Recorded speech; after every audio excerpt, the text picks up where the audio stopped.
Yo, what's going on? What's going on? Hey, it's your boy Mad Skills. How y'all doing, all right? What's up? My name's Willie Jefferson. I write about video games for my video game blog, Houstongamer. So what do? I write about items companies, PR firms, developers, publishers, and the like send me for review. So this is actually video number 3 in my series, is the video game industry in a flat spin. Today we're going to be talking about consumers. Yes, you, me, anyone that consumes, plays, enjoys all things video games. So the industry has been making some very questionable practices, questionable decisions, and we, the consumers, have the power of the purse. If a company fails, if it succeeds, it depends on if customers will buy it, if they have a sufficient customer base.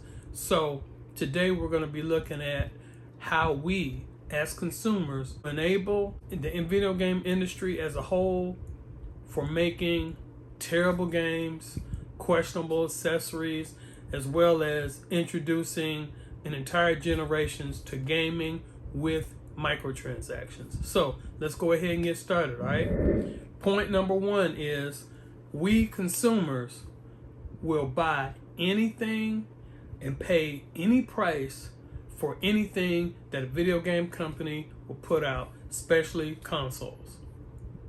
But the question is, why? So there's a new console coming out. Oh yeah, you'll be able to play these awesome games in 8K, ray tracing 2.0, using Unreal Engine 10. However, consoles don't necessarily sell consoles. What sells consoles are the games. I've had this mantra ever since I've been buying video games. I don't care how popular, how hot a particular video game system is, I have to have at least 5, okay? 5 video games that I want to play. Now, can the game be upcoming? Yes. But I have to have at least 5 games on a particular system in order for me to invest in it, to purchase it, and likewise. But a lot of people aren't like that. Some consumers, and I have to call them consumers, but I use the term very loosely, scalpers. Scalpers will go in, buy up a particular console, and then sell it 2, maybe 3, and upwards of 4 times how much it actually costs. And some people are so bent on buying it, they will actually pay that price. We as consumers, we're caught in the middle. So see, the video game console makers, or even the game makers, what do? They want to sell off that stock they have shipped.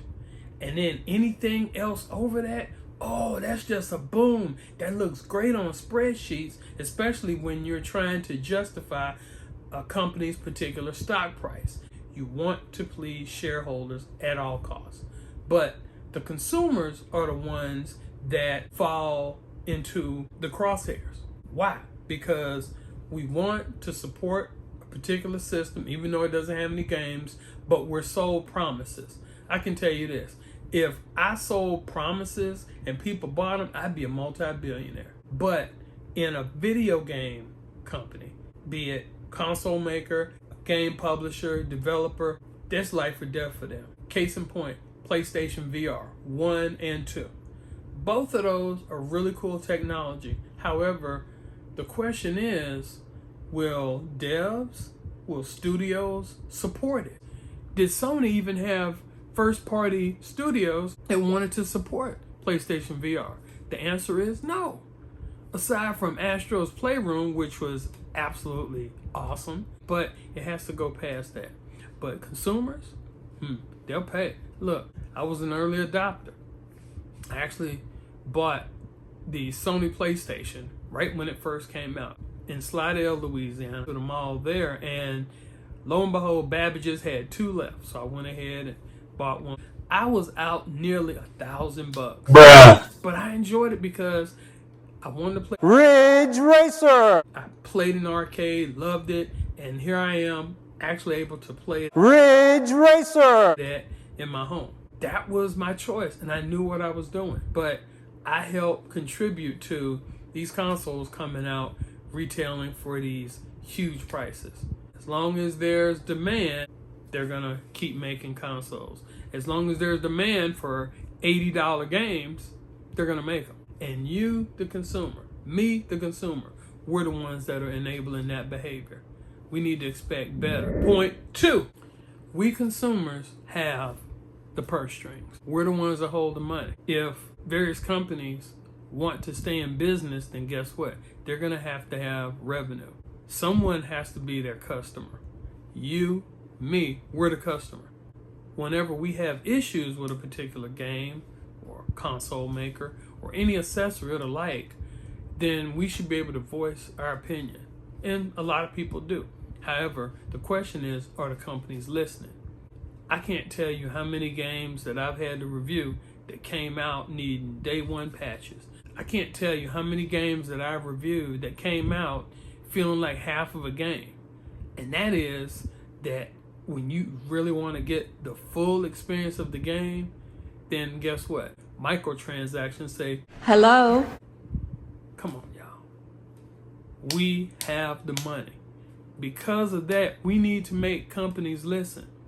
Companies will have early access, open betas, and then sometimes even private betas for VIPs, influencers, and we'll sound off, say, hey, you know what? This thing has more bugs than a roach-infested house. Yet the companies are like, well, that's gonna take this much money, but if we just release it as is with the day one patch, then guess what? We can get it out there sooner.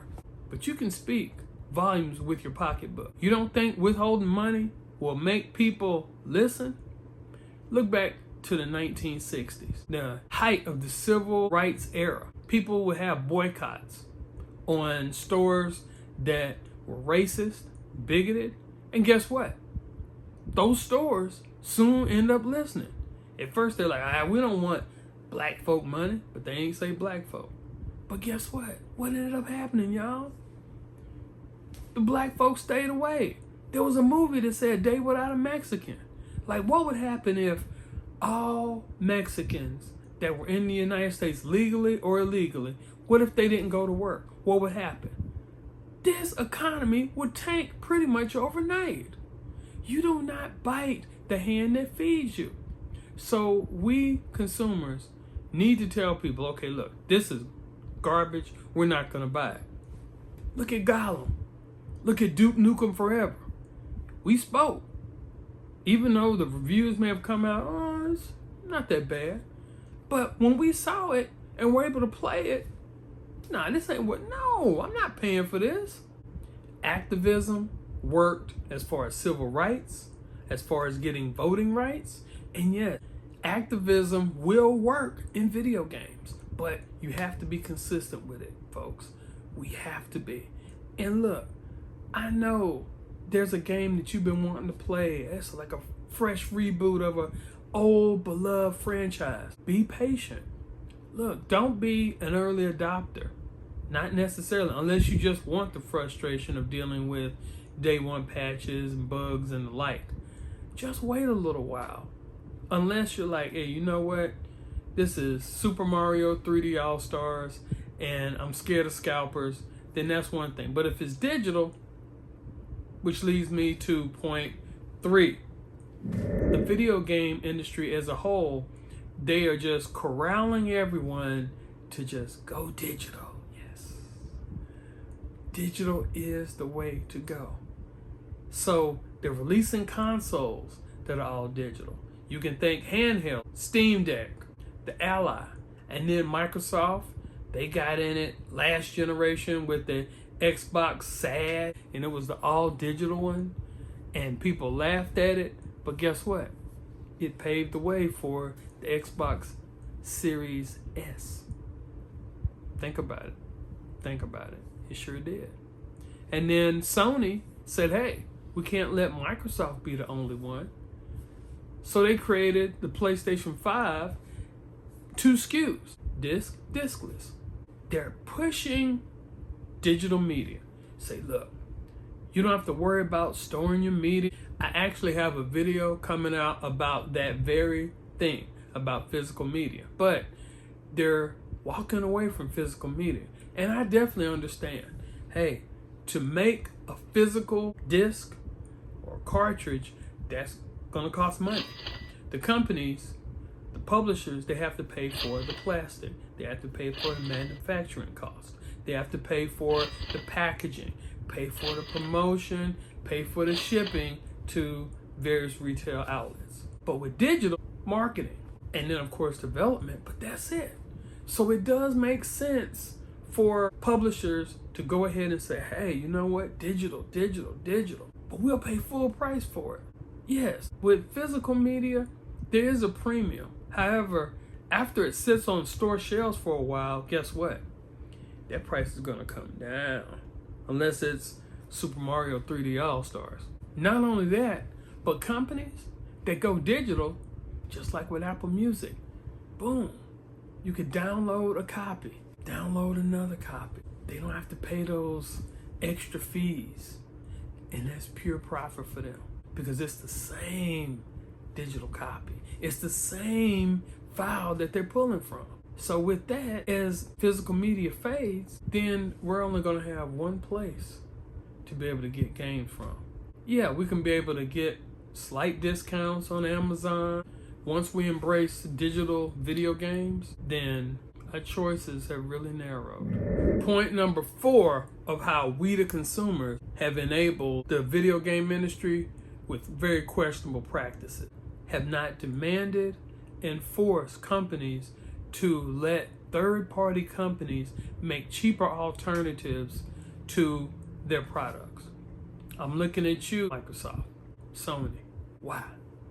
Storage. The prices going down, but yet Microsoft had enabled only their storage device was able to access the storage slot on the back of the Xbox Series X and S. Sony had something similar with the PlayStation 5. They have very specific specs for their NVMe 2 slot inside of the PlayStation 5s. Sony was more open before Microsoft for allowing third parties to be able to use their memory in their slots. Microsoft finally allowed Western Digital to make a cheaper alternative, but the word cheap is relative. There are so many other manufacturers that would love to make controllers, storage devices, headsets, chargers, and the like. They would love to make it so it's compatible with Xboxes, PlayStations, Switches. These companies have just said, nope, you're not going to use our tech, or you're going to have to wait. That there's a long embargo. But once that embargo lifts, guess what? You can go ahead and introduce your accessory, your controller. What if there was a vehicle released that used a certain type of fuel? It would use 100 octane. You're thinking, okay, well, where sells 100 octane? There are fueling stations that sell that elusive fuel. You know what that's called? That's called monopoly. And I'm not talking about Uncle Moneybags. I'm talking about a monopoly where they control a particular market. Oftentimes, governments will step in to protect we, the consumer. But Microsoft has been doing that all along. From their Xbox OG system, where they had memory and then they finally allowed Mad Cats to develop for it, to the Xbox 360. Those small memory cards that were like, 64 megabytes? Those memory cards were way expensive. And then they enabled USB. Whoopee. And now everything's on a hard drive. But even then, if you wanted to upgrade your Xbox 360 hard drive, you have to go with an official Microsoft hard drive if you want to be able to play Xbox games on it. You know, I found that out the hard way. I actually bought a hard drive for my Xbox 360 off of Amazon. It was relatively inexpensive, but reading the reviews notified anyone that was willing to read that unless you have an official Microsoft hard drive, you cannot play original Xbox games on it. And that is true. Even now, Microsoft is still have a stranglehold on a system that's from the mid 2000s. But we consumers, what can we do? What we can do is we can demand better. Hey, write your congressman, write your senator, let them know. And you may say, I'm just one voice. Listen, one man's voice influenced and impacted 12 men. And those 12 men plus him changed the world. Point 5. Oh my goodness, brand loyalty. I can't tell you how many conversations I've seen online where people are like, oh, just because you like Xbox, you're an Xbox fanboy, you're an Xbox shill, and it goes the other way. Oh, you're nothing but a PlayStation fanboy. Look, y'all, come on now. Unless you're like 8 or 9, it's time out for this foolishness. And consumers will play into this hype. I actually know people that will only play an Xbox, only play a PlayStation, only play a Nintendo, and that's it. And I'm thinking to myself, I'm a gamer. Yes, I'm a professional video game journalist, but most of all, I'm a gamer. Why in the world would I limit myself? Why would I narrow my focus on just one brand? Brand loyalty only works in the company's favor. They just want someone to buy their console. They want to sell. Your love for a particular brand is so awesome. You can take that, $4, go to Starbucks and get you a venti with extra cream. We can't fall into that trap. And who benefits when gaming is good on all systems? We do. Point 6. Companies, let the consumers play the games that they want to their way. They're the ones that invested and bought your system. So let them play. What am I saying? The PC community for years have enjoyed being able to install and run mods on software the way they see fit. Skyrim is a great example. They had pages and pages of modifications. Another awesome PC game that's now on consoles, but the customizations are just insane. The Sims. I remember downloading a mod that actually put a Ferrari into the car slot, and I actually had a Ferrari come and pick me up when I would go to work. I was able to mod it. I was able to make that software, that game, my own. But on console, even the Switch, we're not allowed that. Mods are off limit. And then all of a sudden, when a publisher may see, oh, this mod is good, then they'll enable it, sometimes free, sometimes as paid DLC, whereas the creator is not even compensated. Digital rights management, forcing consoles to be always on, and we consumers, we didn't care. We just wanted to play. So we tolerated, we put up with it. You have to demand more, consumers, from the video game industry.